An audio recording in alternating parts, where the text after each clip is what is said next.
fine. Put it to the comment box.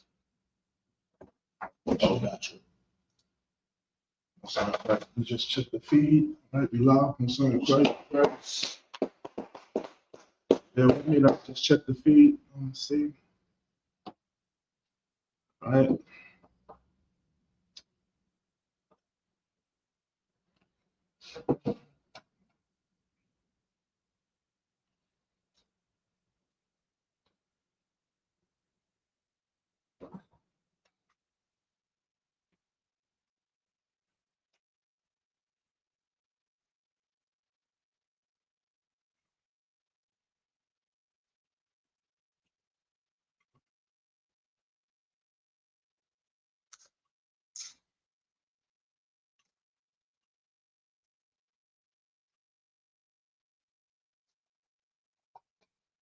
Was in Christ.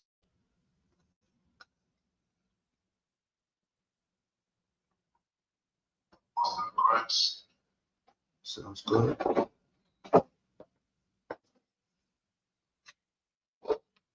Right. Shalom Israel with the Israelite School of Universal and Practical Knowledge, started out of 1 West 125th Street, Harlem, New York, under Commandant General Yohana. And since 1969, we've been teaching the truth according to the Bible, that so-called Black, Hispanic, and Native North American Indians. We are the Israelites. We are the real Jews according to the Bible.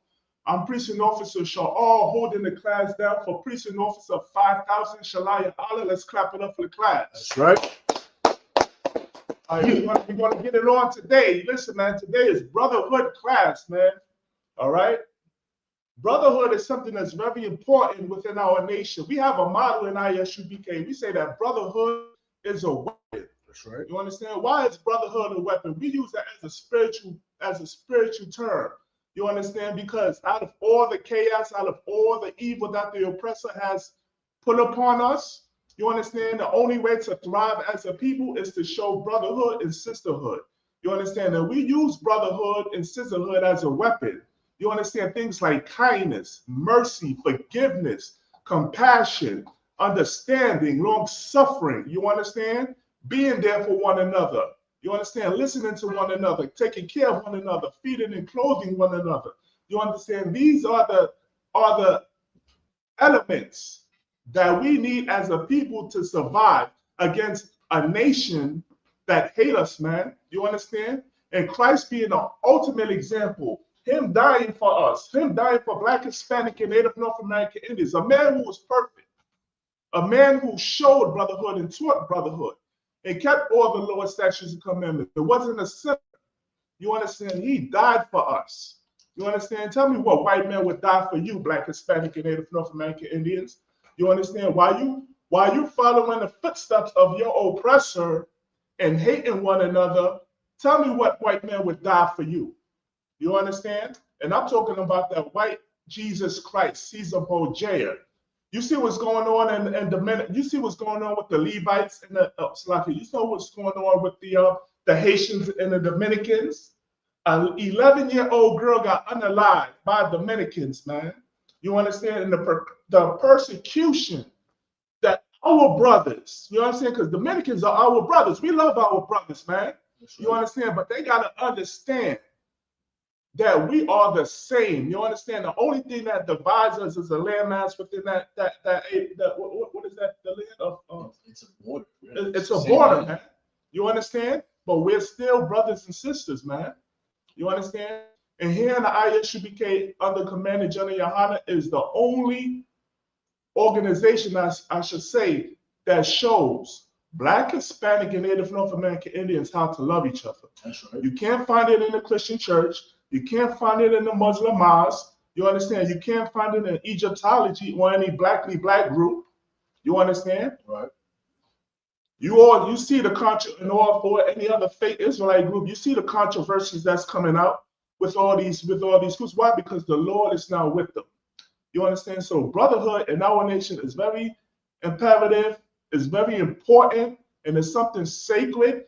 And the other nations know that if we band together, and show love one to another, that listen, man, we can overthrow this kingdom, man.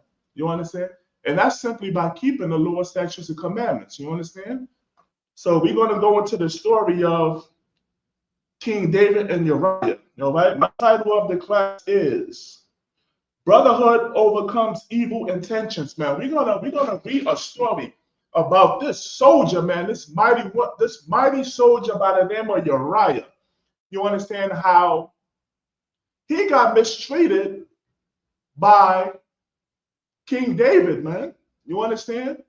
King David had a demon on him that wanted Uriah unalive. Well, we're going to get to it. I don't want to jump the gun. Bubba Kasha, if I may, can I get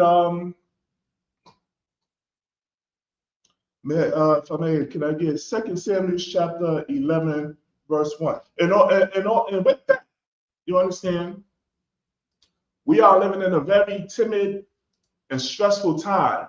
You understand? When Donald Trump and his administrative is coming down on all Black, Hispanic, and Native North American Indians. You understand? Particularly our Latino brothers, our Mexican brothers, man. You understand? You see what ICE is doing to them. ICE is terrorizing our Mexican brothers. You understand? Breaking their spirits. You understand? Snatching babies from their arms. You understand? They are under stress, tremendous stress. And like the Bible says that Judah and Israel were oppressed together. You understand?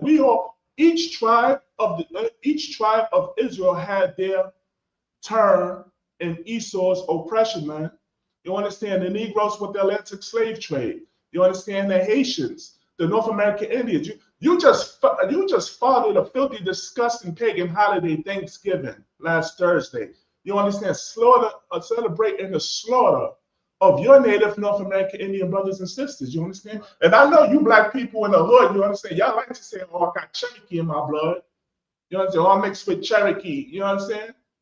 But yet, you sit and you obey the white man and eat a dinner that he tells you to eat on Thanksgiving.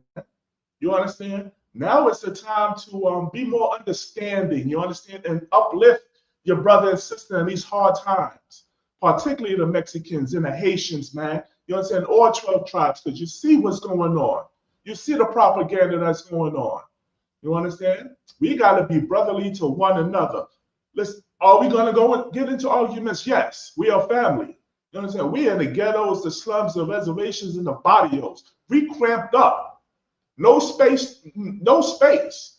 We bumping against each other. But we got to understand that we are all the same. You understand? We're just trying to make it here in this kingdom called America. You understand? Throughout the four corners of the earth. Have some compassion, have some mercy.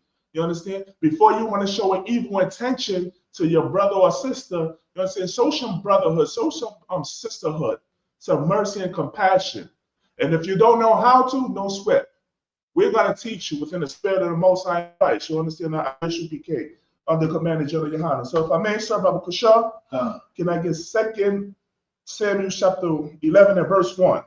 The book of 2 Samuel chapter 11 verse 1. And it came to pass after the years was expired, at the time when kings go forth to battle, that David sent Joab and his servants with him. That David sent Joab and his servants with him. Read on. And all Israel, and they destroyed the children of Ammon. And they destroyed the children of Ammon. Ammon would be today known as biblically as today the Japanese. Read on. And besieged Rabbah. Read on. But David tarried still at Jerusalem. Read on. Verse 2. And it came to pass in an evening tide that David arose from of his bed. And it came to pass in an evening tide. You understand? So this was in the evening that David arose from his bed. You understand? Now listen, we all adults here. You understand? David was a mighty and healthy man. You understand? And if you arose from the bed, you understand, in the morning, you understand, reading between the lines, you understand? So David was ready. Read on. And walked upon the roof of the king's house. And walked upon the roof of the king's house. Read on. And from the roof he saw a woman washing herself. Now, David, early in the morning, you understand, he saw a woman washing herself. This woman was naked, washing herself. And David was looking upon her nakedness.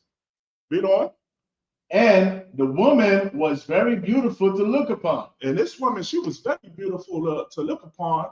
You understand now, what is David going to do? Is David going to turn away and not look at her? You understand? Is David going to say, oh no, this is unlawful, I'm not supposed to be looking at this woman could be married. Right. Let me turn away from looking at this woman. You understand? David knew the Lord's statutes and commandments. Read on. Verse 3.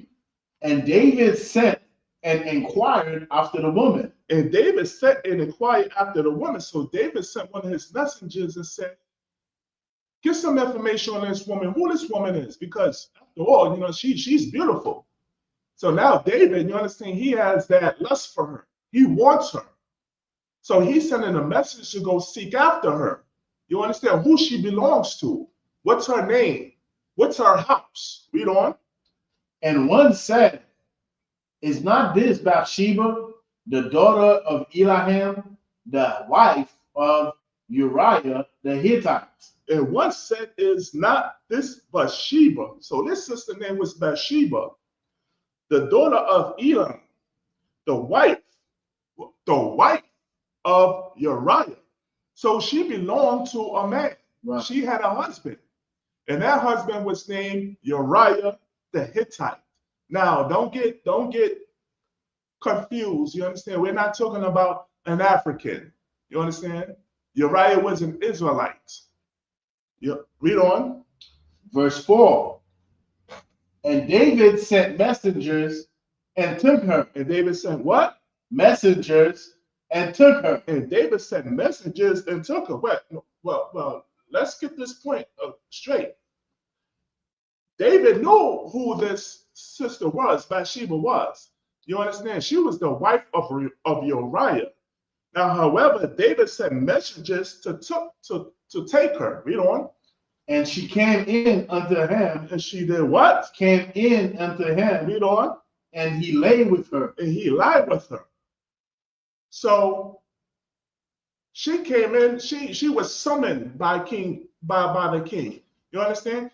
She might have not known what the business was. You understand? Maybe the business had to do with Uriah. Uriah was a soldier. Right. You understand? Maybe she was going to receive some news that her husband had been slain in a battle. When you're summoned by the king, you have no choice but to come. Right? Read that from the top of the show, verse 4. Verse 4. And David sent messengers and took her. And David sent messengers and took her. You understand? Summoned her to the king. Read on. And she came in unto him. And she came in unto him. And he lay with her. And he lay with her. Now, in between that, you understand, David had to have some smooth talk, some game. You understand? David had to say some type of powerful words to get into her mind for her to lay with him. When it says lay with him, it's talking about to have sex with him. Right?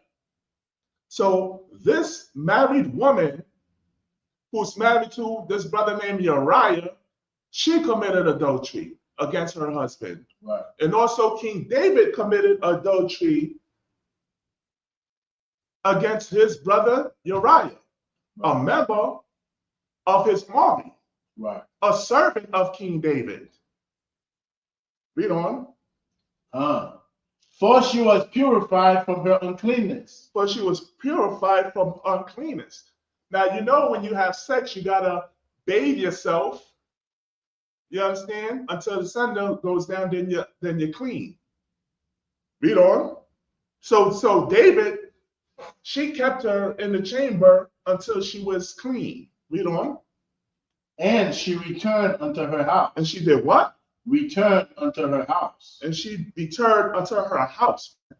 And this is something far so often that Black, Hispanic, and Native North American do in our ignorance due to our sisters, man. You understand? We have sex with our sisters. We get all the pleasure, all the orgasms, and we send her away back to her house. Right. You understand? This is a major occurrence amongst Black, Hispanic, and Native North American Indians, man, where we treat our women like whores, man. Our women are not to be treated like whores. Right. Our women are not to be treated as one-night stands. That's the oppressor culture. Right. You understand? That's Roman and Greek culture. You understand? When they have all those wild orgy parties and have sex with one another and wake up in the morning like nothing ever happened again. Black, Hispanic, and Native North American Indian men, you are not to do that to our Black and Hispanic sisters, man. And this right here, this is exactly what King David did, man. He had a one-night stand with this brother's wife and sent her away like, oh, it's nothing. Read on. Verse 5.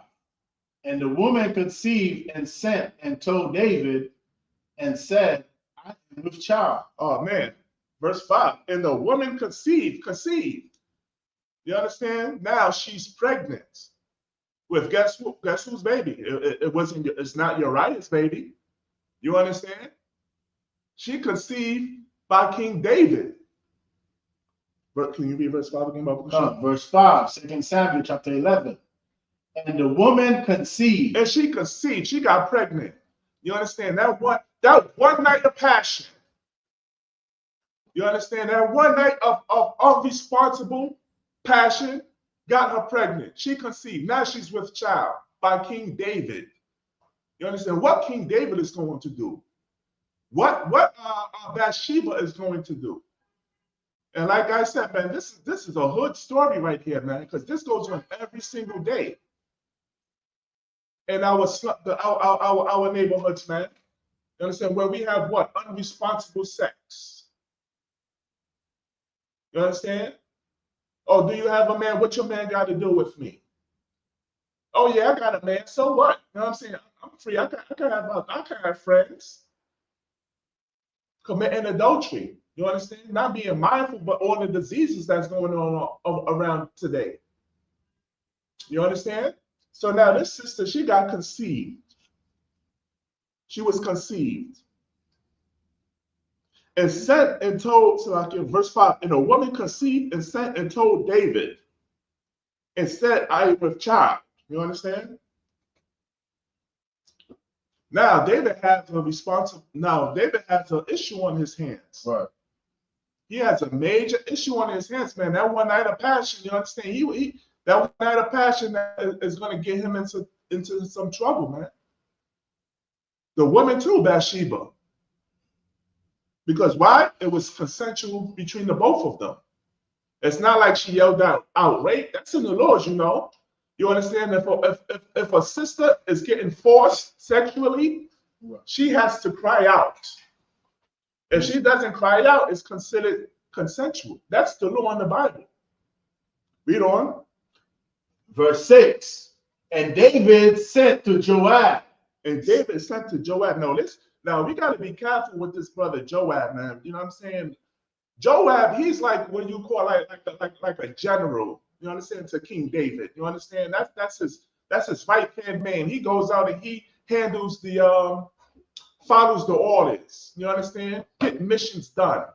This brother by the name of Joab. Read verse 6 again from the top. Verse 6. And David sent to Joab, saying, send me Uriah the Hittite. And David sent to Joab, saying, send me Uriah the Hittite. Now, David is putting Joab on a mission. This brother that Bathsheba is married to, go, send him to me. Read on. And Joab sent Uriah to David. Verse 7. And when Uriah was come unto him, David demanded of him how Joab did. And when Uriah was come unto him, David demanded of him how Joab did. Read on. And how the people did. And how the war prospered. So now David, you understand, he's acting cunning now. You understand? He's trying to get on the side of of Uriah. You know what I'm saying? He's trying to fill Uriah out. You understand? He's trying to gain a trust with Uriah. So now he's asking Uriah, how did Joab did on the battle? Read on. Verse 8. And David said to Uriah, go down to thy house and wash thy feet. And Uriah departed out of the king's house. So read that from the top. Verse 8. And David said to Uriah, and this is what David said to Uriah in his cunningness, knowing that he got his wife pregnant, Bathsheba. You understand? Read on. Go down to thy house and wash thy feet. Go down to thy house and wash thy feet. Now, your man is in the midst of your fellow soldiers are in the midst of a battle. You understand? And you get pulled to the side by the king, and the king tells you to go home and wash thy feet. You know what I'm saying? That might sound good, doesn't it? You understand? Who the hell would want to be in this battle anyway? I could go home, a nice warm house, a warm plate of food, my woman's there.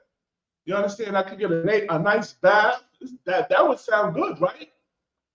You understand? Who want to be in this battle and all this bloodshed? You understand? That might sound good to a weak man. You understand?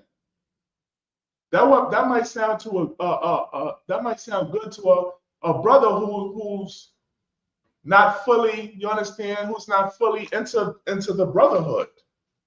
Would you abandon your brothers? You understand? Why your brothers are on a battlefield?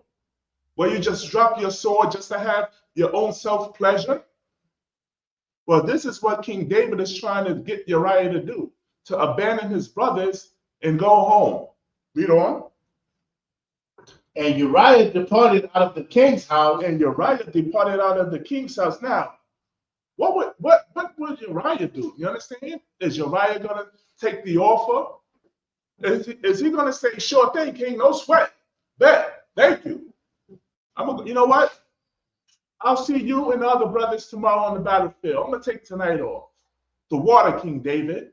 Read on. And there followed him a mess of meat from the king. Read on. Verse 9. But Uriah slept at the door of the king's house with all the servants of his lord. Salakia. And there followed him a mess of meat from the king. And listen, King David also prepared all this meat for him. You understand? All this food. To what? To distract Uriah. But what Uriah did, read verse 9 again. Verse 9. But Uriah slept at the door of the king's house. Uriah did what? Slept at the door of the king's house. But Uriah slept at the door at the door of the king's house. But Uriah slept at the door of the king's house. Read on. With all the servants of his lord. With all the servants of his lord. Read on. And went not down to his house. Man, that's hardcore, man. You understand? He turned down that offer of pleasure. You understand? Of selfishness. You understand? From the king. Uriah, he slept at the door of the king's house with all his servants of his lord. He stayed with his brothers in battle. You understand? He stayed with his brothers at the king's door. He didn't return back to his home, to a warm bed, you know what I'm saying, food and his woman in a nice hot bath. He said, no, I'm going to stick with my brothers. And this is what Black, Hispanic, and Native North American Indians, this is what we got to do. You understand? As a nation, you understand? We got to stick with our Mexican brothers. We got to stick with our Haitian brothers. We got to stick with our North American brothers, our so-called Black, our Dominican brothers. You understand? All 12 tribes. You understand? We can't let Esau depart us and use propaganda to hate each other. We gotta follow what Uriah did, man. You understand? We cannot abandon our brothers and sisters in a time of need, man. You understand? In the 12 tribes of Israel, we are in the time of need, you understand, to help each other. Read on. Verse 10. And when they had told David, can I get verse 9 again? Sure. Verse 9. But Uriah slept at the door of the king's house. So he didn't depart. He didn't return to his house. You understand? He stayed. He kept the brotherhood. You know what I'm saying? He kept it one west, and he slept at the king's door with the servants. Read on. With all the servants of his lord, and went not down to his house. And he didn't go down to his house, man. He said, nah, man, I'm going to stay with my brothers. My brothers need me. Read on. Verse 10. And when they had told David, saying, Uriah went not down unto his house. And now they got word to the king that his plan didn't work. Uriah went down to his house. You understand? He showed brotherhood and stayed with his brothers despite what the king offered him. All that meat was offered him. Listen, if my brothers can't get this meat, you understand, this food, pause, this food, I'm not going. You understand? Listen, man, I eat some crackers and water, you understand, or, you know, some chicken just like the rest of us, just like the rest of them. Who am I? I'm no better than my brother who's in this battle, who's in this army. Read on. David said unto Uriah, camest thou not from thy journey?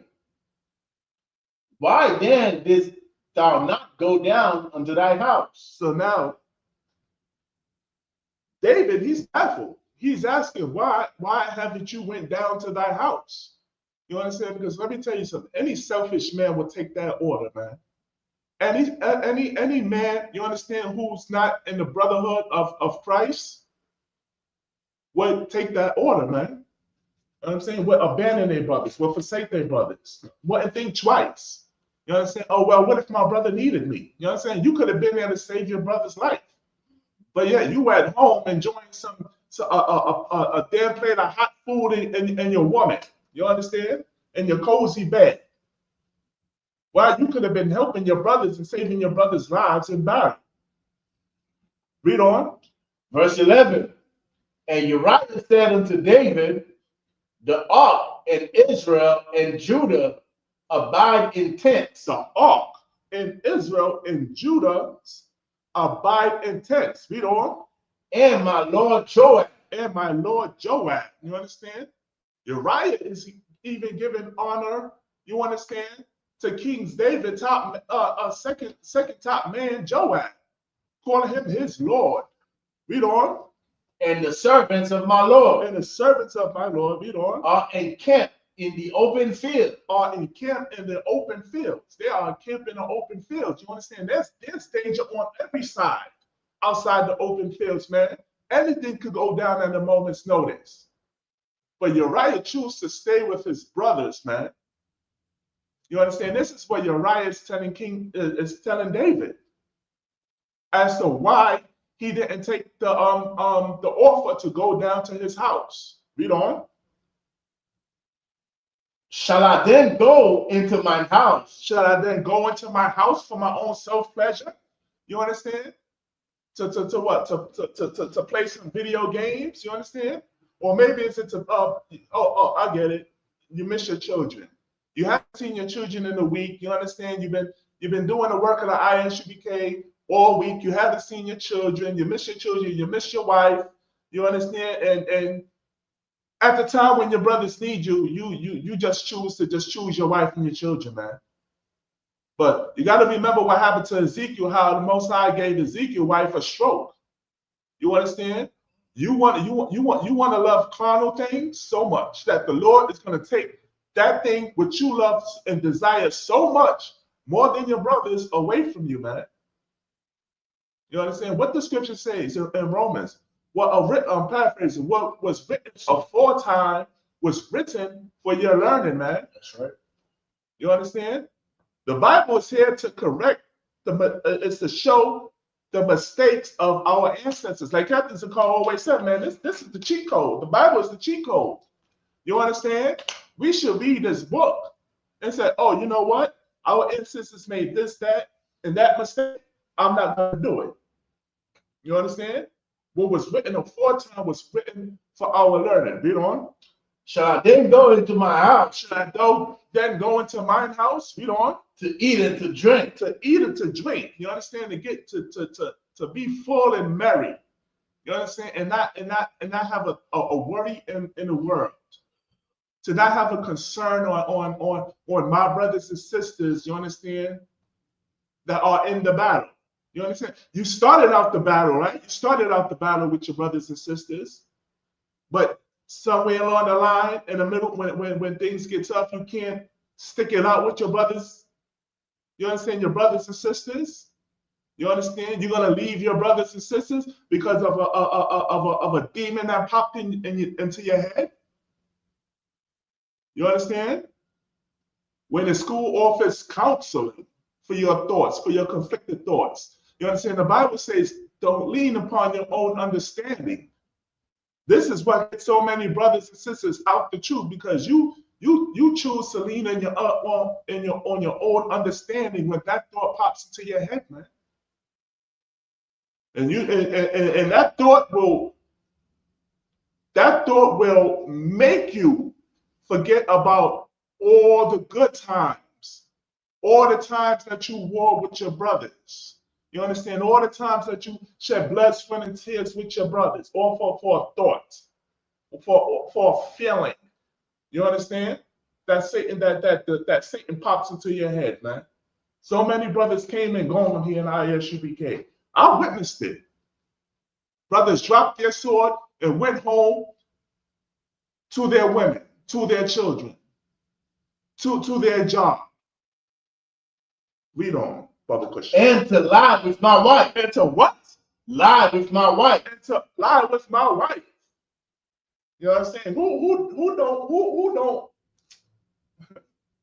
don't want to lie with that woman, with that wife? You understand? That's a man's pleasure. That's like probably one of the second top pleasure or third pleasure after serving the Lord and having brotherhood. But Uriah said to sleep with my wife? Nah, man. Nah, man. It's far important things for me to do. You understand? And what is Uriah doing? He's showing an example to his other brothers. He's showing an example to his other brothers, man. Can you imagine the other soldiers seeing that Uriah was offered to go down to his house to have a food and sleep with his wife and have a nice bath? You don't think that these other brothers want to do that?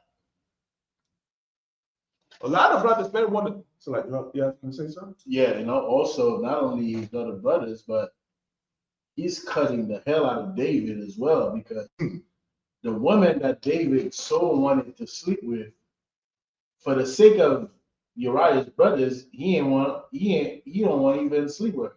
Right. Because he's thinking about his brothers, but David was just thinking about that woman. Right. And he was so weak at this point, and that brother's spirit, was so on point that that demon was strong on David, man, and he was cutting the hell out of him. That's right. Cut on calm. What you brought out is so heavy. You understand? In essence, Uriah is showing David brotherhood. Read on. As thou livest, and as thy soul liveth, I will not do this thing. Read on. Verse 12. So basically, he's saying, listen, King David. Listen, David. You understand? As my soul liveth, I'm not going to depart from my brother. You understand? Listen, I'm not going to depart from you, David. Meanwhile, Uriah don't know what the hell is going on. He don't know that David slept with his wife. He don't know that his wife is pregnant by King David. But all Uriah know is to show brotherhood to David and his servants. Read on. And David said to Uriah, verse 12, tarry here today also. And Salakia, if I may, and let's bring it back, you know what I'm saying? Let's bring it back to, the modern times. You know what I'm saying? When us brothers, we have friends, you understand? We it's here in the ISUPK, we know not to commit adultery. You understand? But once you understand, we was out in the world. We had many friends. You understand? We had many male friends that had women too. You understand? We would go to our homeboy's house. You know what I'm saying? And kick it. You know what I'm saying? Watch a football game. And there'd be many a times when the brothers fight, be walking around with some kind of revealing outfit or something like that. You know what I'm saying? In many cases, thoughts may pop into your head. Or in some cases, she might try to entice you, just like how Joseph was enticed in Egypt by Pharaoh's wife. And far too often, you understand, we fall into that enticement and commit adultery against our brother, man. It happens so many times, man.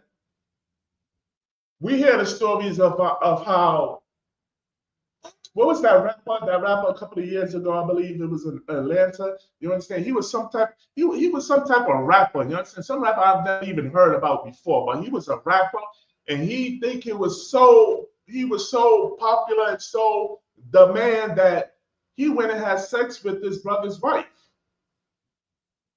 Lo and behold, the brother walked in on him having sex in his brother's own bed and unalived this brother. That's why keeping these laws, statutes, commandments are so important. You understand? In the Bible, I'm paraphrasing, it says, love worketh no ill will towards his neighbor. What is that love? Love is keeping the law, statutes, and commandments. That way, when you keep the law, statutes, commandments, you understand you don't what's that word I'm looking for? You don't trespass against your brother. You understand? You don't trespass against your brother where that brother have hurt that you trespass against him, and now that brother want to unalive you. Because this is what happens far too often, man. You understand? Oh, what you gonna do? Are you gonna be like Uriah? You understand? And not gaze on your friend's woman.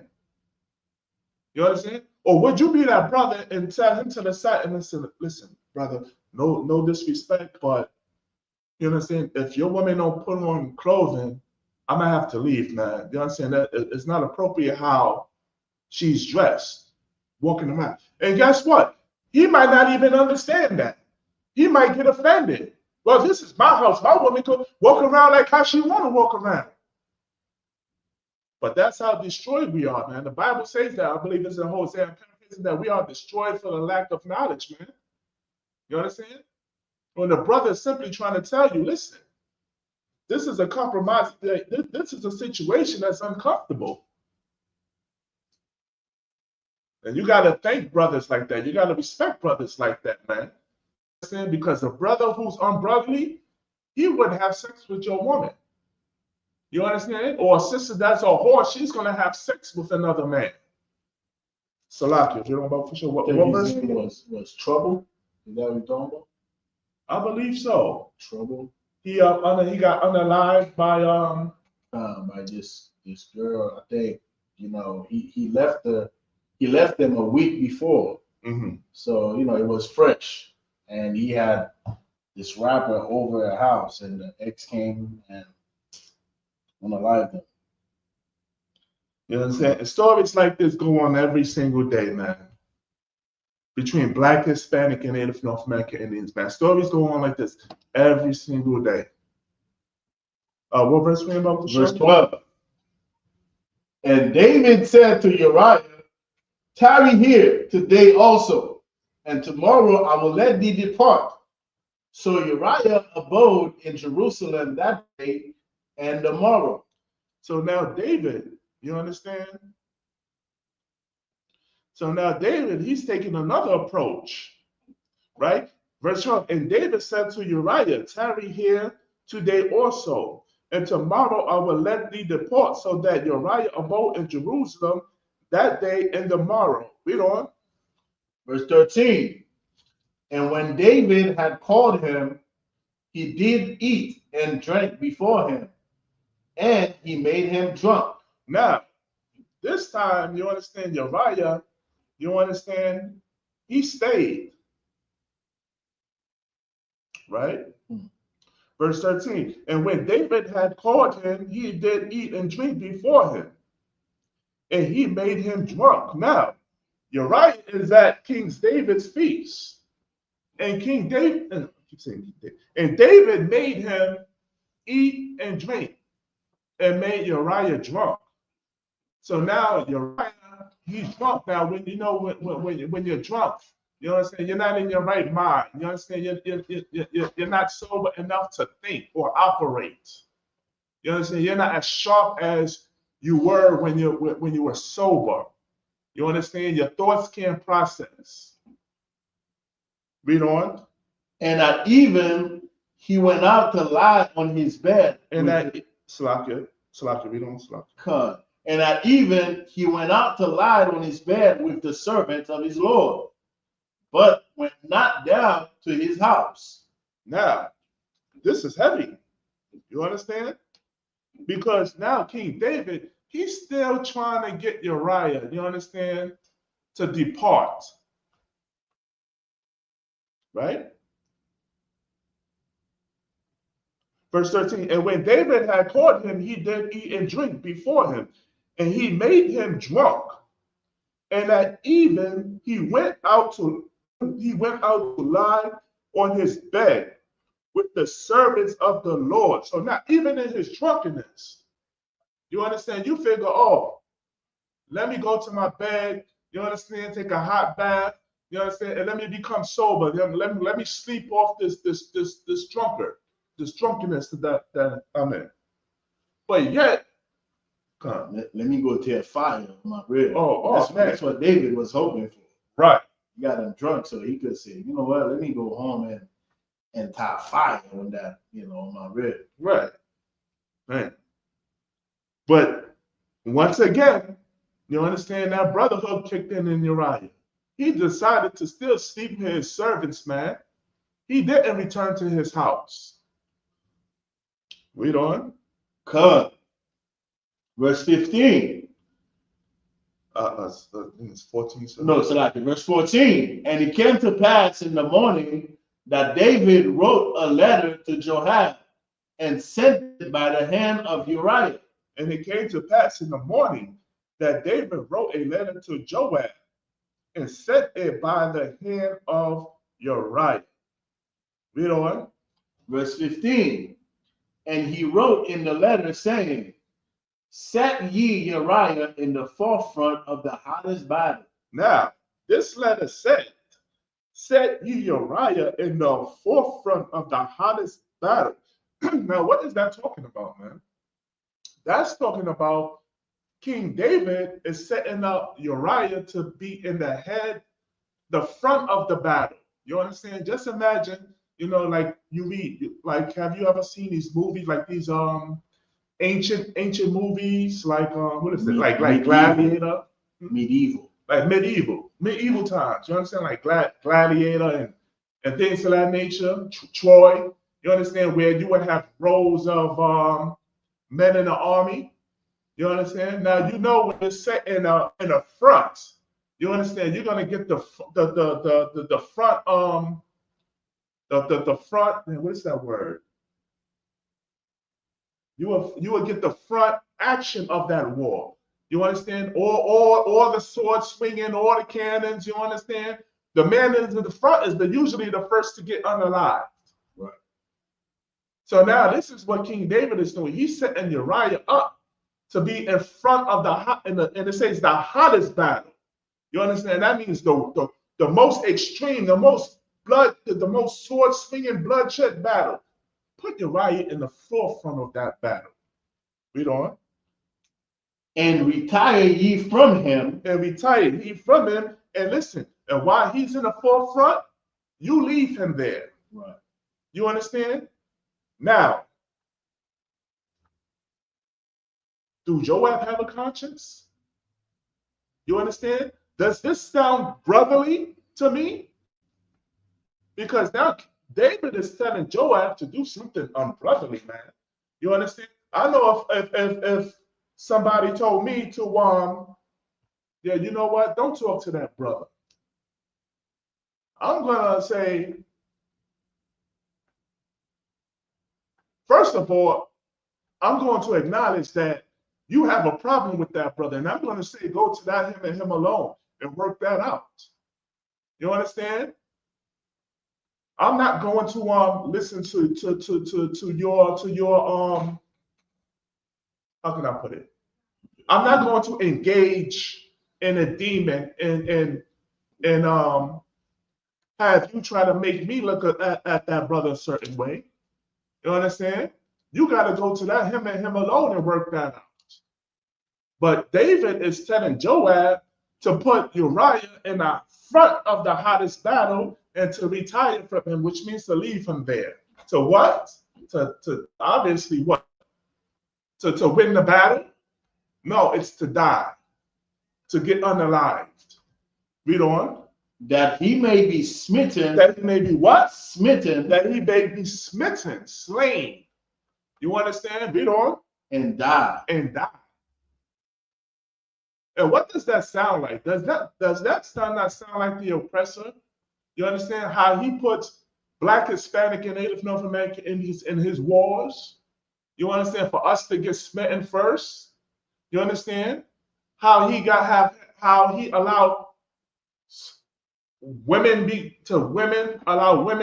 and the Black, Hispanic, and Native North American Indian women in the militaries and law enforcement to be smitten first.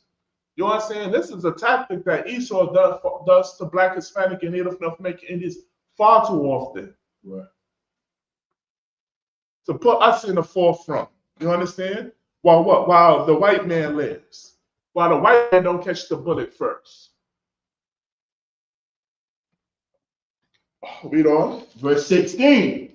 And it came to pass, when Joab observed the city, that he assigned Uriah unto a place where he knew that valiant men were. Now, man, they are plotting. They are plotting against this. But what did Uriah do that was so unbrotherly, man? Because when I read, man, Uriah is doing everything brotherly, man, to his servants, to David and his servants. So now they're plotting the death of Uriah.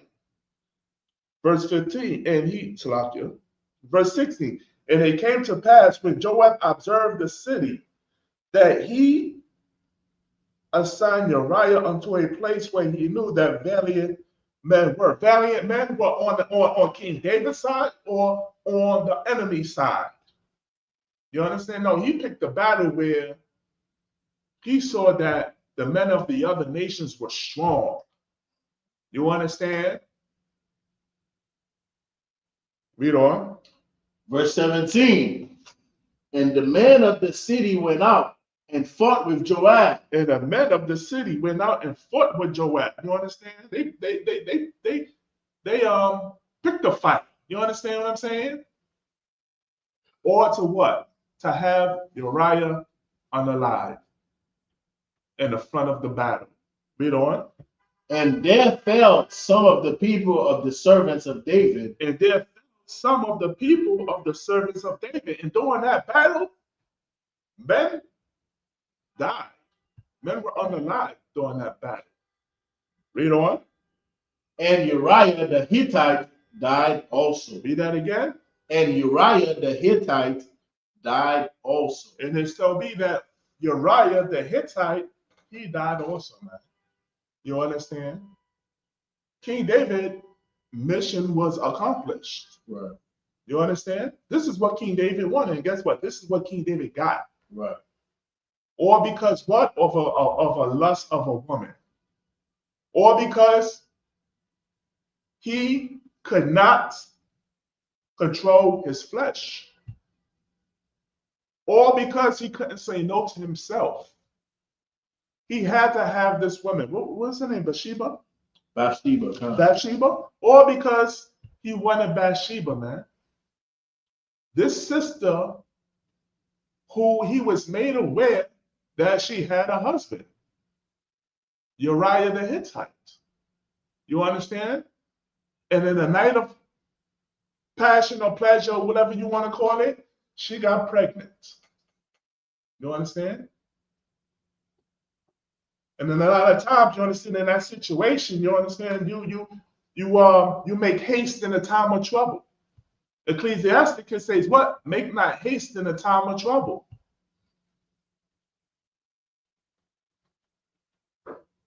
You understand? Make not haste in a time of trouble. So now what? He has to eliminate and get and get Uriah out the equation. And the only way he could get Uriah out the equation is to lure him unto death. And he accomplished it, man. You understand? Meanwhile, Uriah, he stood by his side, stood by his servant's side, stood by Job's side. You understand? He never left during the battle. Where he was offered so many pleasures. Go down to your house. You understand? We'll have a hot meal. Lay with your woman. Have a hot bath, because your other servants are not getting this offer. You understand? Like when you're in the army, it's like Esau. You understand? You do tours. You don't get to go home. You understand? You got to stay out on the battle for probably what, 1 year, 2 years. You understand? The soldiers don't get to go home. But David, being the king, he told Uriah, listen, man, have a day off. But Uriah refused to, man, and slept and stood at the door of the king's house with his brothers. What more would you do when it comes down to your brothers? You understand? Would you bail on them? Would you forsake them? Would you run out on them? Just for some carnal pleasure? You understand? Just for some pleasure that's gonna last for what, 5-10 minutes? Right. You understand? Because guess what? Your brother lose his life. His life can't come back. You understand? Your sister lose her life can't come back.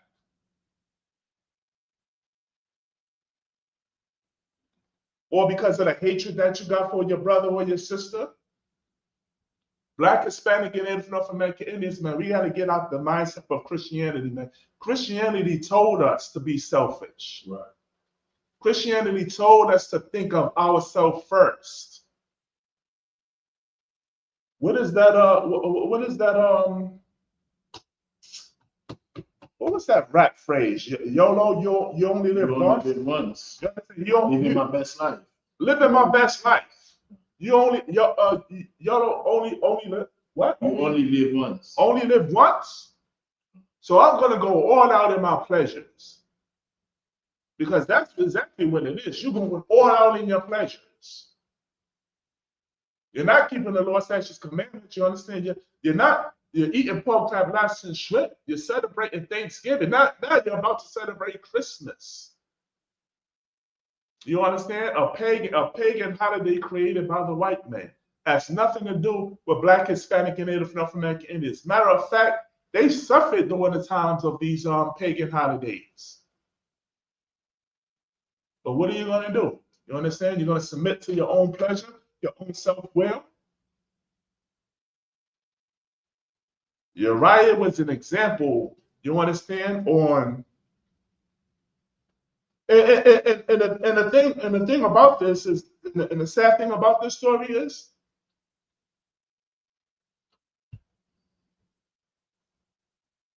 Uriah didn't know what was going on. You understand what I'm saying? He didn't know King David had slept with his wife. You understand? He didn't know that King David impregnated his wife. But yet, all he knew was to stay faithful and loyal, man. I don't want to say faithful. Loyal. You understand? Like a true brother. Any more on that, sir? Verse 18. Then Joab sent and told David all the things concerning the war. Verse 19.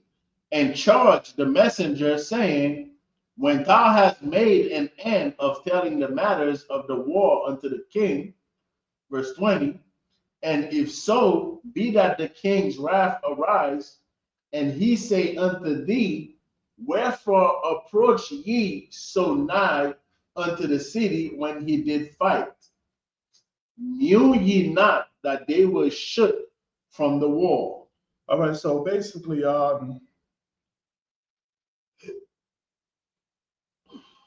that's that on that. You understand? The moral of the story is that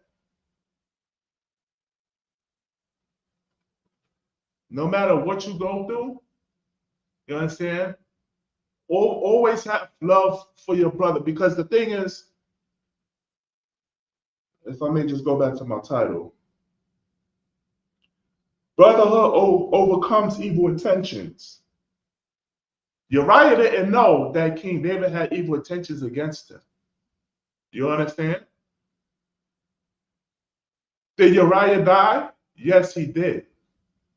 You understand? But the most important thing is that the Most High knew that Uriah had brotherhood and love for David and his servants. You understand what I'm saying? He died going out a righteous man.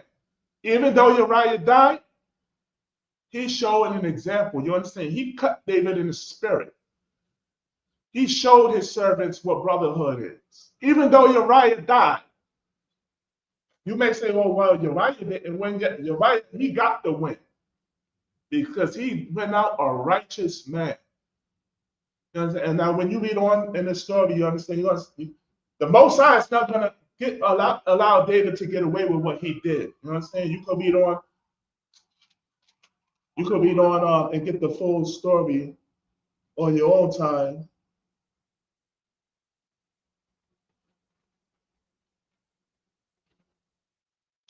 Salaki, if I may, jump down to 26. We can jump down to 26. 26. Come on. 2 Samuel chapter 11, verse 26. Uh-huh. And when the wife of Uriah heard that and when the what? Wife of Uriah heard that Uriah, her husband, was dead, she mourned for her husband. Yeah, she mourned for her husband.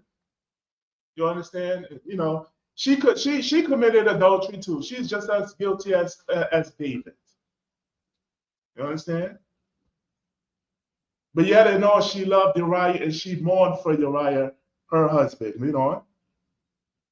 And when the morning was past, verse 27, David sent and fetched her to his house. And she came, and she became his wife, and bare him a son. But the thing that David had done displeased the Lord. So, okay, can you take the class over my son? Come, I got you.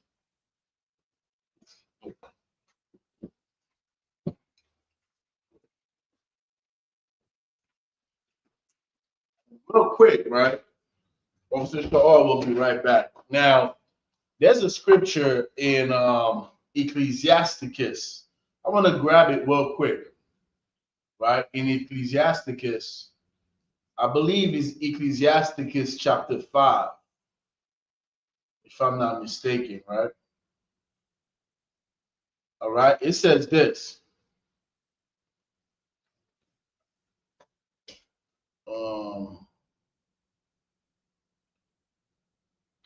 Verse 7, right? In chapter 5 in Ecclesiasticus. Make no tarrying to turn to the Lord, and put not off from day to day. All right. For suddenly shall the wrath of the Lord come forth, and in thy security thou shalt be destroyed. Hold on one second. There's a specific verse that I'm looking for. Let me get it from verse 1, all right? So I probably skipped it. In Ecclesiasticus chapter 5, verse 1, it says, set not thy heart upon thy goods, and say not, I have enough for my life. Follow not thy own mind and thy strength to walk in the ways of thy heart. In that instance, right, David did not follow the law. The law, statutes, and commandments of God, we are to meditate on them. If you read Psalm 1, right, the Psalm of David, Psalm 1 tells you this. Meditate on the laws day and night. You know, when you meditate on the laws, what you are doing, your life Everything that you do is according to the laws, statutes, and commandments of God. When David woke up early that morning, right? He woke up and then he stepped and saw that woman. If he was meditating on the laws of God, right, he would not be looking at that woman with lust. Even if he saw that, damn, she was fine as hell. This happened. It happened. It happened to brothers. We might see a woman. It's like, damn, she fine. And that's that. You have to cut it right there, right? If you see a woman and you think she's fine as hell, do you know if she have a husband? You don't know if she has a husband. So because of that, you have to stop it. All right. She may catch your attention. It's gonna happen. Right. You see a woman with a big tail, it's in your face. You see it. Now, what you gonna do now? Are you gonna lust after that woman? Because the minute you see it and you do not meditate on the laws and statutes and commandments of God, what you're going to do is do exactly what David did. Right. Which is follow his own mind. Right. He did not meditate on the laws. Because when you meditate on the laws, it happens all the time. Right. You go outside in New York, man, even in the wintertime, the sisters don't have no clothes on. Right. Right. You know what I'm saying? It's cold as hell. And their tail is out there, their cleavages is out there. What you gonna do? You're just gonna lust after every butt that you see, after every cleavage that you see? No, we don't do that. We see the woman, they fine, all right, that's that. We are men of the Lord. There's a standard in which we are supposed to live by. Right. And we do that by meditating on the laws of God. And this is what he says here in Ecclesiasticus chapter 5. Follow not thy own mind. Do not follow your own mind. David followed his own mind. He saw that woman, she was fine as hell. And then he went and, inquired about her, which is what we do in the ISUPK. You see a woman, you're attracted to her, you find out, that woman got a husband. The minute you know that she has a husband, that's that. That's right. Everything you thought about, how beautiful she was, how fine that, behind was, all of that goes out the window. Right. Because now you are in the know. When you didn't know if she was married or not. You just saw a fine woman, and then you asked about her, like, damn, who's that? And they told you, oh, this is such and such daughter. Right. She's married to this brother out of Atlanta. He's like, oh, that's such and such. Okay, thank you. The water. That's that. She's like your blood sister. Right. She's your sister now. Right. Because now you are in the know. You know exactly who she belongs to. If they tell you, oh, that's such and such daughter, she's been single, man. She's been single forever. Then you could go and talk to the father. I saw your daughter, man. I would like to court her. That is our culture. That's right. You don't follow your own mind. You live according to the culture that the Most High give us. That's right. All right. According to the law, I'm gonna pass it back to Officer Shaw. On sign Christ. Oh, you did? All right. Go on. Most High Christ. Clap it up for preaching. Officer 5,000. Officer Yakizar. That was so heavy. So if I may, can I get that scripture? When Christ, he's writing for the. What scripture you talking about? When Christ said, "He that looketh upon another woman." Let's see. Man, that was heavy, man. We can't follow our own minds, man. You understand? And the Christian said, "Oh, God knows my heart." You understand? Right? Most High said that. Yeah, I'm paraphrasing that. Yeah, your heart is just full with evil, man. Your heart is just something that pumps blood. It's just a vessel. And the scriptures, when it says your heart, is talking about your mind. The book of Matthew, chapter 5, verse 28. Let me get that with you. That's Matthew 5, verse 28. Matthew 5, verse 28.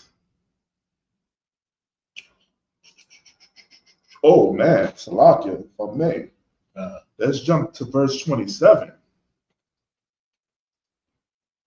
The book of Matthew, chapter 5, verse 27.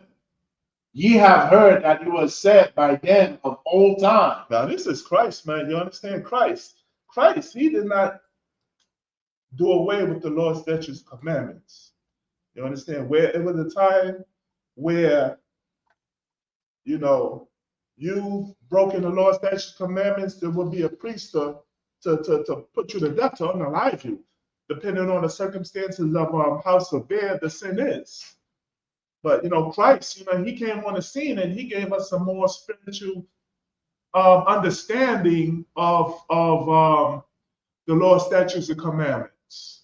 You understand the spiritual aspect of the law. Where, listen, man, where the priests, man, they were ready to just to chop you down, man, when you committed a certain break a certain law. You understand? Statute or commandment against the Most High. No ifs, ands, or buts. You understand? Your head is chopped off. You understand? But Christ, he gave us a more better understanding and the compassion and mercy. Just for an example, you understand, sidebar. The sister Mary, you understand, who was caught in the act of adultery.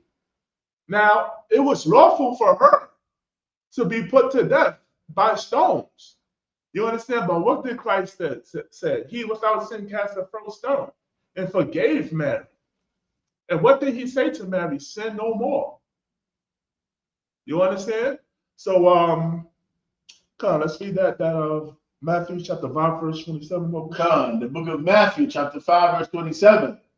Ye have heard that it was said by them of old time, thou shalt not commit adultery. Right now, this is Christ speaking. You understand? These words I read, this is Christ speaking. And he say, ye have heard that it was said by them of old time, thou shalt not commit adultery. What is the old time? You understand? That's referring to the book of Moses. You understand? In Exodus, that's where we can see this. This is where we can find this law. Thou shalt not commit adultery. Right. Wait a minute. If Christ done away with the law, statutes, commandments, then why is he quoting and expounding on this law, this particular law? All right? Thou shalt, I'm going to read it again. He have heard that it was said by them of old time, thou shalt not commit adultery. And this is exactly what David did against Uriah. You understand? He committed adultery, slept with Uriah's wife.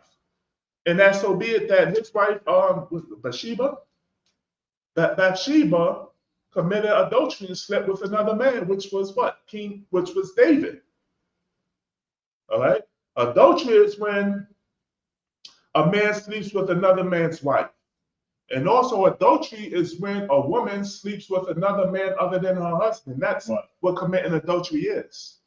You understand? And then we also got spiritual aspects of adultery. You understand? Where we sin and follow gods of the other nations. You understand? But this is talking about physical adultery, right? We know about verse 28. Come, verse 28. But I say unto you, that whosoever looketh on a woman, but I say unto you. You understand now? The but is Christ cutting in and giving you a more understanding. You understand of this law. But I say unto you that whosoever looketh on a woman to lust after her, just like Officer Yatadal was explaining. You know what I'm saying? You might see a women, Black, Hispanic, and Native North American Indian are the best looking women on the face of the earth. I don't see why our nations settle for other nations. Go outside our nations. You understand? Our women are the finest women on the face of the earth. You go outside, you see a beautiful woman. You know what I'm saying? But you got to control where that mind goes. And this is what Christ is saying. But whosoever looketh on a woman to lust after her, read on. Now, for teaching purposes, you understand, because a lot of us is naive, you understand? And the Christian church only knows lust. You understand? They know nothing else. They don't know self-control. They don't know mercy, compassion. They don't even tell the truth according to the Bible. There's no truth in the Christian church, in the Muslim mosques, in the Egyptology. You understand? But lust after her is what? You looking at that woman and you imagining what you could, or the filth that you can do to her. You understand? Have sex with her. Do this, that, and the third with her. You understand those sexual thoughts and desires when you see a woman with her breasts and behind her. Read on. Have committed adultery with her already in his heart. Have committed adultery already with her, Salakia, have committed adultery with her already in his heart. So now Christ is saying, as if though you look upon that woman and you fantasize with her sexually, it's like you've done it physically. Right. Already in your heart, which meaning what? The mind. Right. You understand why? Because that's where the demon started, in your mind. You understand? It doesn't start in your heart, it starts in your mind. You understand? And then it carries you to a place where if you don't have control over your mind, you're gonna have sex with another man's wife, just like how David did to Uriah. You understand? You're gonna become jammed up. And God. and if I may, real quick, right? David, at the point that he lusted is when he find out, when he asked about her, and he find out who she belongs to, and still Right. sent for her. Right. He committed adultery right there. That's when he committed the adultery. Right. He didn't commit the adultery when he woke up in the morning and he saw that beautiful woman, because she was beautiful to look upon. He saw her, and then he went and asked, "Who's that woman?" And they told him, "Oh, that's such and such wife." Right. And he committed adultery because he said, "Go get her for me." That's hardcore. Because he was lusting after her. He did it at this point. He had the opportunity to not sin. That was the demon. That was the point where you either take on that demon or you fight the demon. Right. That was the point. And David did not fight that demon. That demon overthrew him. Right. And then he fell for it, and he said, "Go get her." Right. Because in his mind, he already committed adultery. That's right. Yes, sir. That was heavy. That was hardcore. If I may, can I get John chapter 15, verse 13? You understand? We're going to read what type of spirit this brother, you understand, this valiant brother, this honorable brother, you understand, this loyal brother, Uriah had. We're going to read it in John chapter 15, verse 13.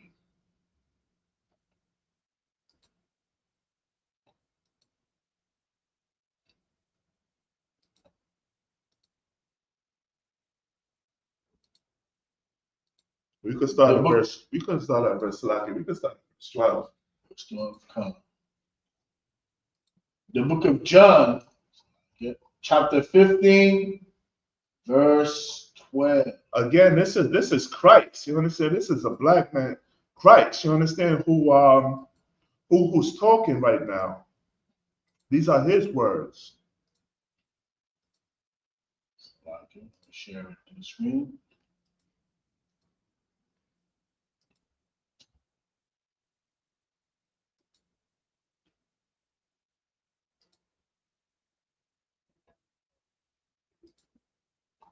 The book of John, chapter 15, verse 12.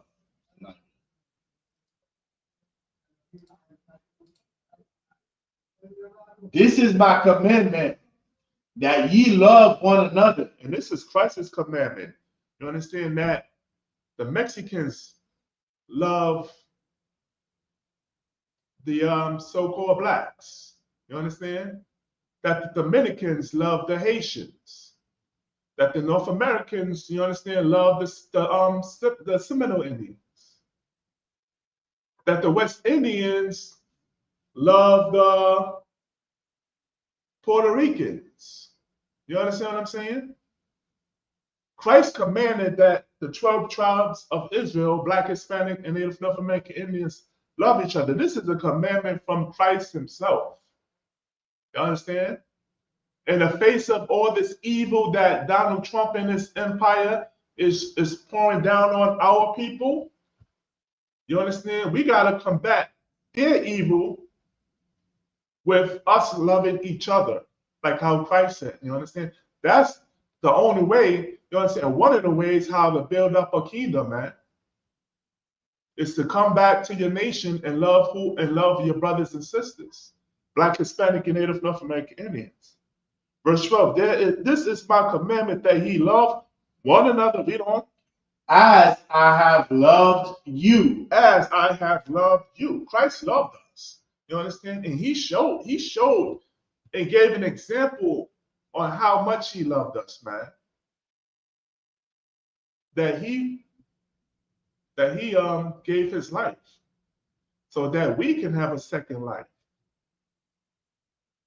And what is that second life? That second life is just not living, day to day carnally. You understand? That life is law, statutes, and commandments. Keeping these law, statutes, commandments. That's what the real life is about. You know what I'm saying? When you read the book of Ezekiel and the dry bones, you understand? I'm paraphrasing. You understand? These are talking about brothers who were spiritually lost, didn't know who they were. Didn't know that they were the chosen people of the Most High God. You understand that they was given law, statutes, commandments. You understand that the 12 tribes of Israel we are brothers and sisters. Once you know that, that's life, brothers and sisters. You understand? Life is not chasing a dollar, chasing a bag. You understand? Or who could push the fastest whips, or who could get the most beautifulest woman. You understand? Or for you sisters out there, who could get the most biggest the BBLs. You understand? Who could chase the bag? That's not life, man. You understand? That's not everyday living, man. You understand? But life is keeping these law, statutes, commandments. Coming to your nation, following what? Serving the Sabbath, Passover, Feast of Unleavened Bread, of first fruits, Purim, Hanukkah, the feasts of the high holy days and the feasts of the Lord. The Lord has high holy days. So I can read on book. God. Verse 13. Greater love hath no man than this. Read that again. Greater love hath no man than this. Now, this is the spirit of Uriah, man. You understand? Who stood by his brothers, man. Who stood by David and his servants. Never left the battle, man. You understand? He followed the order and went into the forefront of the hottest battle. You know what I'm saying? Now Eddie Cowan would be like, listen, man, nah, I ain't going to the front of the battle, man. Nah, man. You know what I'm saying? But he went in front of the battle, man, knowing that, listen, man, it's a possibility that he could save the brothers that's in back of him their lives. Read that from the top of the show. Greater love hath no man than this, that a man lay down his life for his friends. Greater love hath no man than this. This is no greater love. That a man laid down his life for his friends, man. You understand? That a man laid down his life for his friends. That's showing great love. When you lay down your life for your friend, man. You understand? A man that's going to war with you. You understand? Righteously. You understand? Who's going to battle with you? You understand? Going through the ups and downs. Are you going to bail out on that man? Are you going to forsake that man? You understand? Are you going to leave that man in a time of need when he's been there for you? Or you're going to show brotherhood, you know what I'm saying, and be there for that brother or and sister. You know what I'm saying? Sisters, brotherhood is synonymous to sisterhood.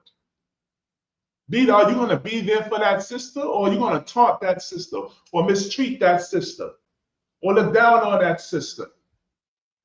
Or are you going to uplift her spirit? You know what I'm saying? Or are you going to offer her your husband?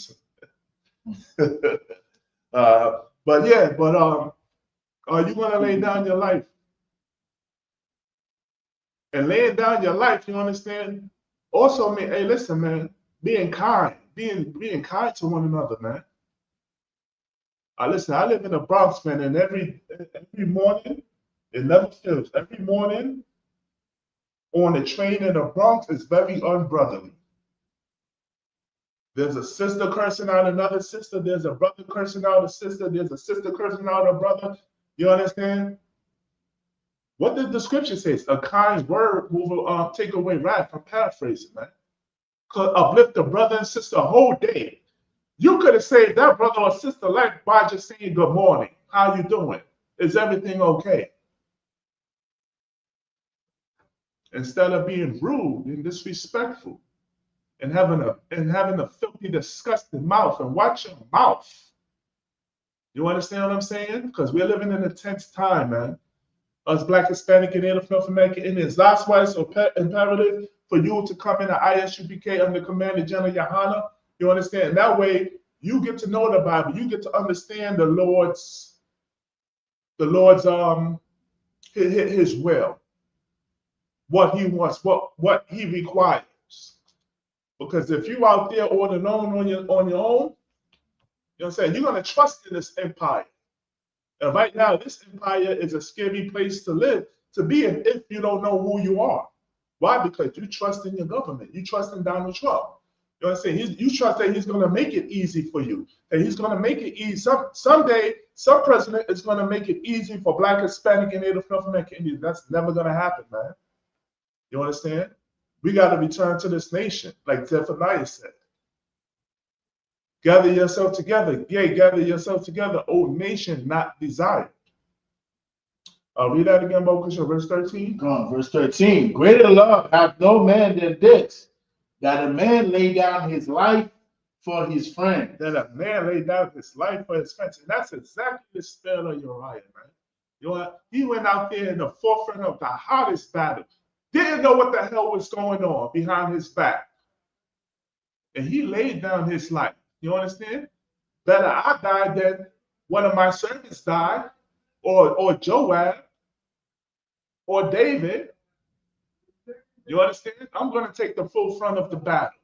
And guess what? And unfortunately, you understand, Uriah, he died, but you understand, in the spirit, he was victorious because he showed King David, Joab, and his servants what brotherhood is. All right?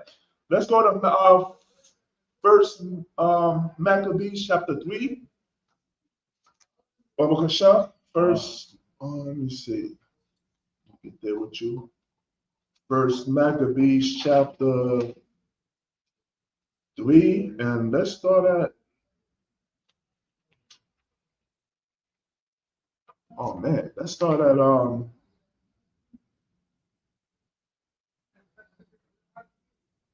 So to sum it up, Salakia. This is Judas and the Maccabees fighting against the Greeks, right? We in battle. We about to go to war. You understand? Things is hot. Things is tense. So let's start at our First Maccabees chapter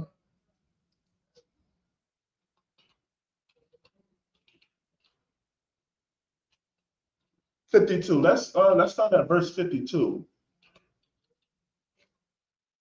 First Maccabees chapter 3, verse 52. We're gonna start at verse 52 for me.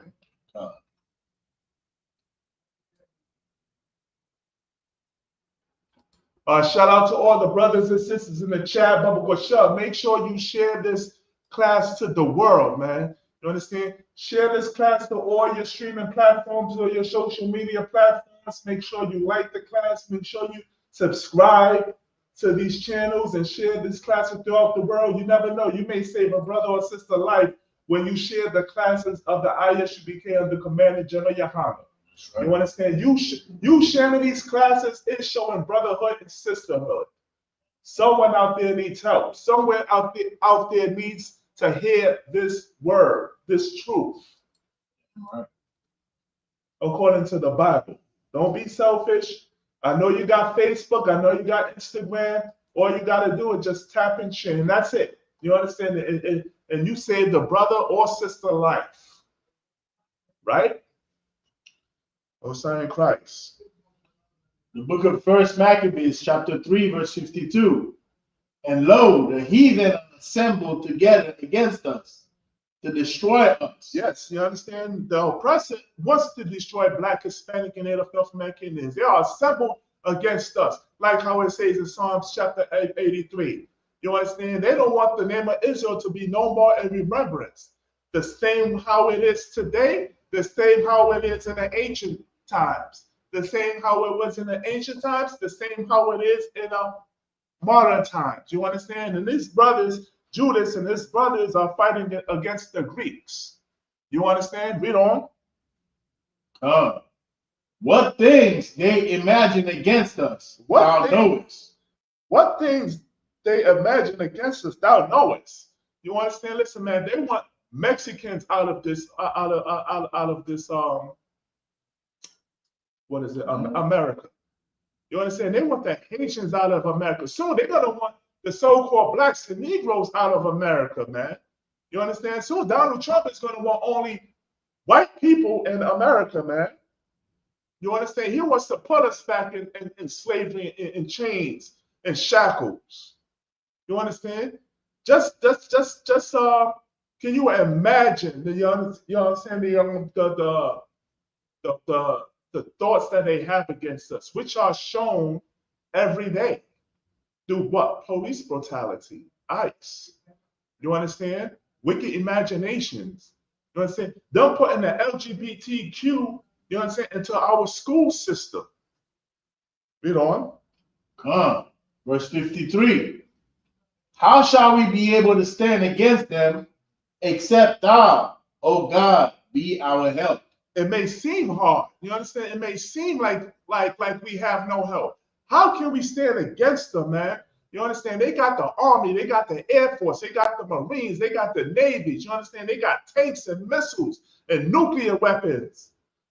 You understand? How can we stand law enforcement on our back? They got ICE. How can we stand against such a people that's so great an army? Read on. Salakia, can you read that again, Baba Kishore? Verse 53. How shall we be able to stand against them except thou, O God, be our help? I know it's hard in the ghettos, the slums, and the reservations. You understand? We're underpaid. You understand? We're the first to get hired. Salakia, we're the first to get fired. Last to get hired. You understand? Health insurance is increasing. We still got gangs in our neighborhoods. We still got drugs in our neighborhoods. We still got abortions in our neighborhoods. You understand? How can we make it, Lord, out of this? You understand? Our back is up against the wall. How can we come out this situation that we're in? It seems like the oppressors and the other nations is winning. Read on. Verse 54. Then sounded they with trumpets and cried with a loud voice. And then sounded they with trumpets and cried with a loud voice. You understand? This is them getting back on their feet, man. You understand? Forget the self-pity, man. It's a time now we got to stand up now. You understand? We got to stand up to this situation. Now, here in the ISUPK under Commander General Yohana, we're not telling you to fight the white man with tanks and missiles and guns, because we don't have that. You understand? And we don't commit violence. We don't commit crime like the other nations do, but there is a way to stand up. You understand? And that's to come back to your nationality and worship the Most High God. You understand? And follow these law, statutes, commandments, and obey our King Christ. That's how you win against the other nations. When your back is against the wall, that's how you get the victory. You understand? That's how you overcome the pain and the struggles and the setbacks and the hurt. You understand? That this oppressor in this world gave to us. Read on. Verse 55. And after this, Judas ordained captains over the people, even captains over thousands and over hundreds, and over 50s and over 10. Now it's time to set up some type of order now. You understand? It's time for us to get organized and get ourselves in order. You understand? And we have that here in ISUBK. We have a ranking system. You understand? Where we get things in order. Read on. Verse 56. But as for such as were building houses. Now, you understand? You have some with these men, with these ranking men that was being pulled. You understand? Some of them, you understand? Some of them, they were building houses. Read on, sir. Or had betrothed wives. Some of them were betrothed wives. You understand? Everyday men. You understand? Just like how we come into the ISUBK. You understand? Some of us had business. Some of us was just starting businesses. Some of us had just, you understand, got children, got women. You understand? Read on. Or were planting vineyards. Or planting vineyards. Read on. Or were fearful. Some were fearful. You understand? Listen, man. If you scared, you understand, if you nervous, you understand, if you feel like you can sacrifice, you understand, and put your spirit into the battle, read on. Those he commanded that they should return. Every man to his own house. Every man to what? His own house. Every man to what? His own house. Every man to his own house. You understand? Didn't King David try to get Uriah to return to his own house? But Uriah, man, you understand that this is the spirit of Uriah. Uriah, he didn't return to his own house, man. He said, nah, man, I'm going to stay with my brothers, man. You understand? Hey, listen, you fearful? There's nothing wrong with that. You got a woman. Nothing wrong with that. You put in a vineyard, you put in a house. We understand that. You could go return to your house, man. We'll have some other brother that will fill in the shoes. No sweat. You know what I'm saying? Verse 57. So I could be read that last part. We could start at verse 56 from the top of. Verse 56. But as for such as were building houses. Some were building houses. Or had betrothed wives. Some even betrothed wives. Or were planting vineyards. Planted vineyards, gardens, read on. Or were fearful. Or were just plain fearful, man. They didn't have the spirit to fight in a war. Read on. Those he commanded that they should return, every man to his own house, according to the law. According to what? The law. According to the law. Hey, listen, this was lawful, man. If you are unable to do it, no sweat. It's better you return to your house than for you to be faint at battle. You understand? Cause another brother's life to be lost. No problem.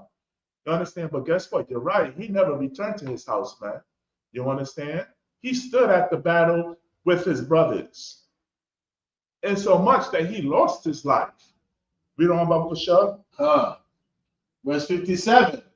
So the camp removed and pitched upon the south side of Emos. Read on. Verse 58.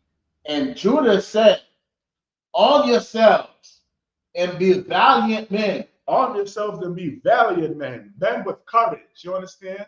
Strong men. No cowards. Read on. Men of war. Read on. And see that ye be in readiness against the morning. And be prepared to go into battle in the morning. Read on.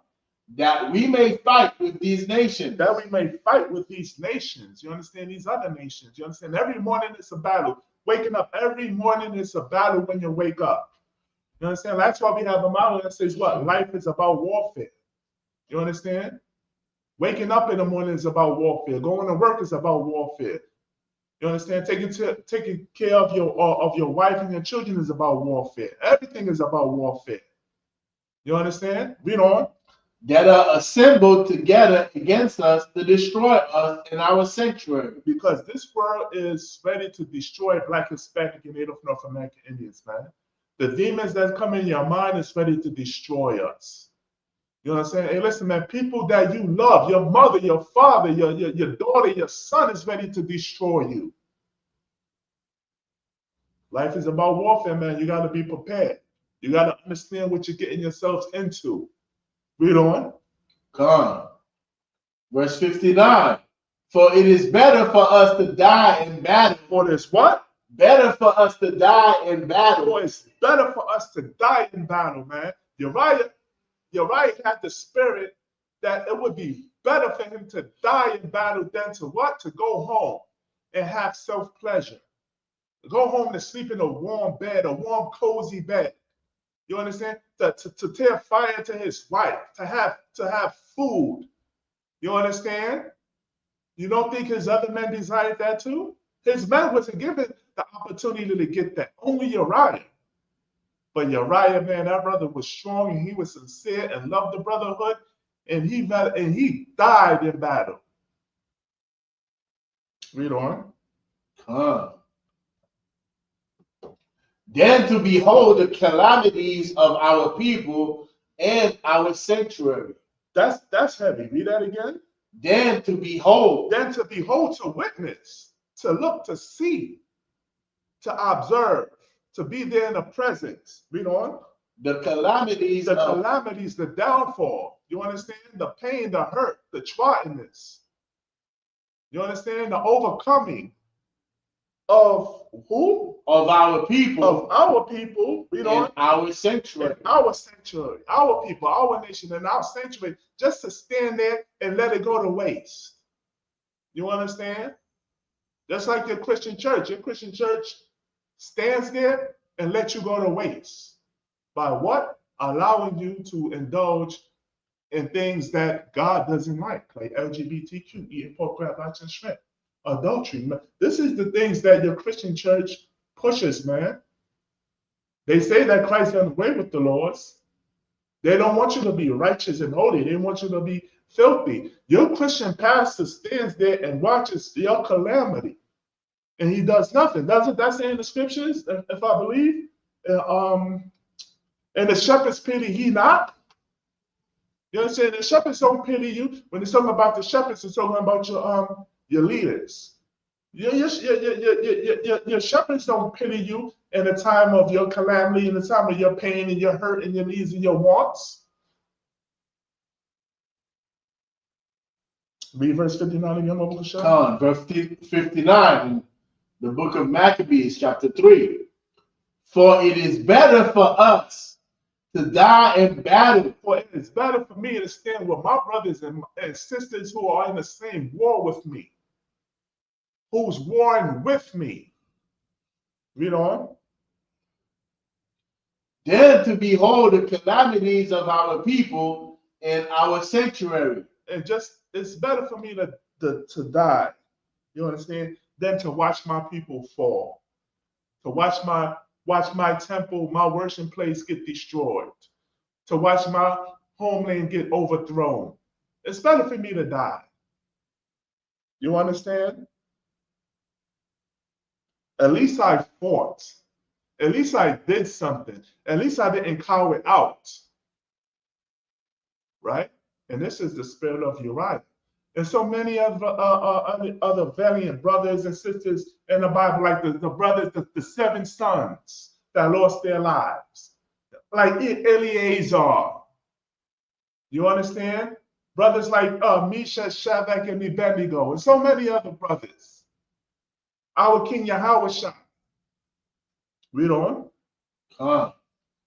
Nevertheless, as the will of God is in heaven, so let him do. Nevertheless, as the will of God is in heaven. What is the will? The will is the spirit of God. So let him do. You understand? You got a choice. Black, Hispanic, and Native American, Indian man and woman, man and women. You understand? Are you going to serve God or you're not going to serve God? Are you going to be brotherly, sisterly, or not brotherly or sisterly, man? You understand? But if I was you, you understand, I would choose that you choose the right, what's right. And love your brother and love your brother and your sister as thyself. And with that, I'm Priest and Officer Sha'ar. I'm going to pass the class over to Priest and Officer 5000, Officer Yatazar. Most High Christ. Clap it up for the class.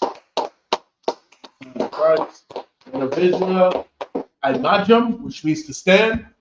We're going to give one courtesy salute. Men of Israel. Imagine Shabbat. Imagine Barak. Yahweh Ba'Hashem Yahweh Shah Barak Atem. Yajim Mata. We're going to give one courtesy salute to the sisters. Sisters, Imagine. Men of Israel. Imagine Shabbat. Imagine Barak. Yahweh Shema Alatam Ba'Hashem Yahweh Shah. Yajim Mata. Dismiss. You.